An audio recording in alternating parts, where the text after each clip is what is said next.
आम्ही महाविकास आघाडीचे सर्व आमदार आज रस्त्यावर उतरलेलो आहे। बाबासाहेबांचा अपमान या देशातला कुठलाही व्यक्ती सहन करणार नाही, अशा पद्धतीचं या ठिकाणी या मोर्चाच्या माध्यमातून आम्हाला संदेश द्यायचा आहे। शशिकांत शिंदे आपल्या बरोबर आहे। शशिकांत शिंदेजी, डॉक्टर बाबासाहेब आंबेडकरांचा फोटो आपण घेतलाय।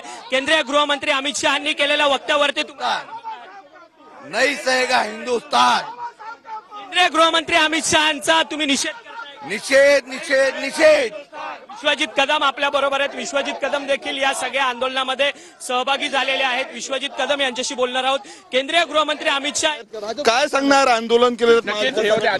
बघा, आज महत्वाचा प्रश्न हाच आहे, देशाची जनता रस्त्यावर उतरलेली आहे। कारण हा अपमान फक्त महामानव डॉक्टर बाबासाहेब आंबेडकरांचा नाही तर देशाच्या जनतेचं झालेला आहे, संविधानाचं झालेलं आहे। आज प्रश्न हाच आहे की आठवले साहेब या भाजप सोबत राहणार आहेत का? चंद्रबाबूजी भाजप सोबत राहणार आहेत का? नितीश कुमारजी भाजप सोबत राहणार आहेत का?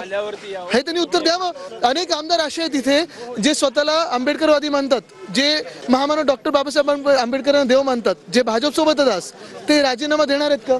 कारण त्यांनी राजीनामा देणं गरजेचं आहे। आज आपण पाहतोय आंदोलन करत असताना या देशामध्ये जो महामानव डॉक्टर बाबासाहेब आंबेडकरांचा अपमान झालेला आहे त्याच्या विरोधात आम्ही रस्त्यावर उतरलेलो। विपर्यास केला जातोय असं तुम्ही सांगा, विपर्यास केला जातोय, अर्थ काढला जातोय, क्लिप काढली जाते, ते 12 सेकंद त्यांच्या भाषणात होते की नव्हते? बोलले होते ना स्वतः, मग विपर्यास कसला केला जातोय? फॅशन झालंय, कोण बोललं होतं? माफी मागायला तयार नाहीत, माफी माग ही भाजपची भूमिका आहे, ही भाजपची मानसिकता आहे, म्हणून ते माफी मागायला तयार नाहीत। जर त्यांच्या मनात हे नसतं आणि चुकून बोलले असते तर माफी मागून मोकळे झाले असते।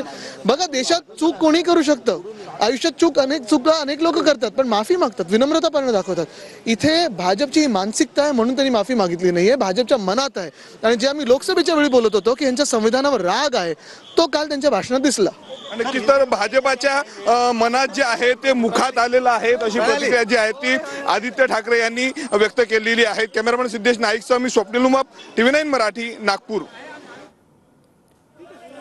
एकच साहेब बाबासाहेब म्हणत आपण बघू शकतो महाविकास आघाडीचे हे नेते या ठिकाणी आंदोलन करत विधान भवन परिसरात आलेले आहे। काय सांगणार भाऊ, आंदोलन करत सभागृहात आलेले आहे? नाही, केंद्रातले गृहमंत्री अमित शहांनी ज्या पद्धतीने बाबासाहेबांचा अपमान केलेला आहे ते आम्ही कदापि सहन करणार नाही, हे या मोर्चाच्या माध्यमातून आम्ही दाखवतो आहे।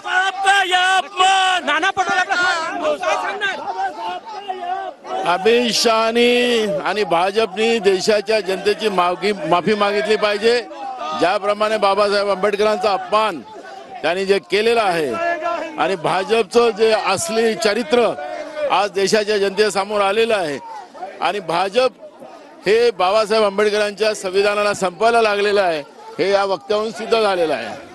हा सभागृहात हा मुद्दा लावून धरला जाणार? बिलकुल बिलकुल बिलकुल। नक्कीच आपण बघू शकतो काँग्रेसचे वरिष्ठ नेते या ठिकाणी आपण सगळे भारतरत्न बाबासाहेब आंबेडकर यांचे फोटो घेऊन या ठिकाणी आंदोलन केलं जात आहे। माजी विरोधी पक्षनेते काँग्रेस नेते विजय वडेट्टीवार जी आपल्या सोबत या ठिकाणी आंदोलनात सहभागी झालेले आहेत आणि मोठ्या संख्येनं आंदोलन जे आहे ते या ठिकाणी केलं जातं। आपण हे दृश्य या ठिकाणी बघू शकतो। सगळे आहेत का? चंद्रबाबूजी स्वीकारणार आहेत का? आठवले साहेब स्वीकारणार आहेत का? जे स्वतःला इथे ह्या अधिवेशनात देखील आमदार आलेले आहेत, जे भाजप सोबत आहेत किंवा भाजपच्या मित्र पक्षात आहेत, ते हा अपमान स्वीकारणार आहेत का? माफी मागितली तर तुमचं समाधान होणार आहे का? माफी मागून देखील भाजपची भूमिका आणि मानसिकता बदलणार आहे का?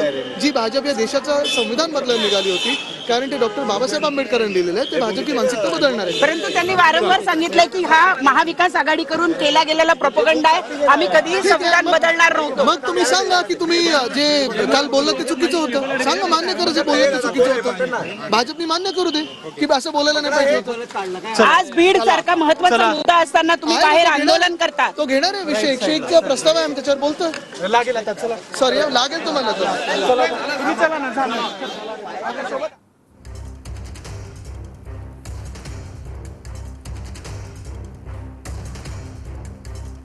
तर महाविकास आघाडीच्या नेत्यांचं हे आंदोलन आपण पाहतोय। संविधान चौकातून या आंदोलनाला सुरुवात झाली आणि आता हे आंदोलन अर्थात महाविकास आघाडीचे सर्वच बडे नेते हे विधान भवन परिसरामध्ये दाखल झालेले आहेत।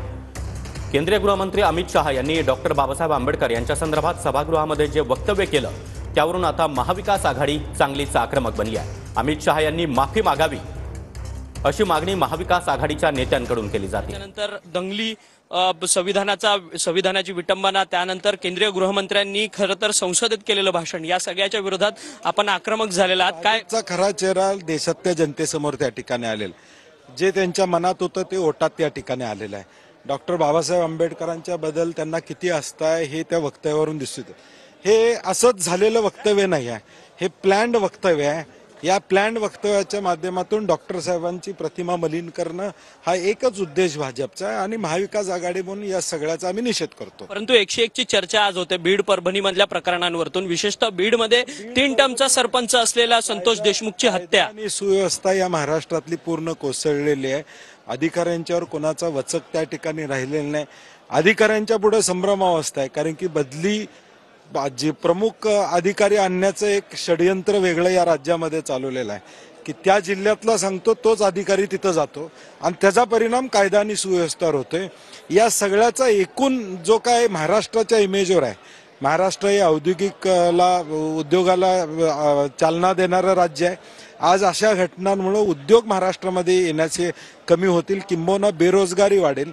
हे सगळ्याचे परिणाम उद्याच्या भविष्यकाळात या राज्याच्या विकासावर होणार. सतेज पाटीलजी, पण यामध्ये प्रामुख्याने धनंजय मुंडेंचं नाव प्रामुख्याने येतंय. वाल्मिक कराड, धनंजय मुंडेंचं हस्तक आहे. सातत्याने विरोधी बाकावरचे सगळेच आमदार बोलतात. नाही, विरोधी नाही, सत्ताधारी बाकावरचे पण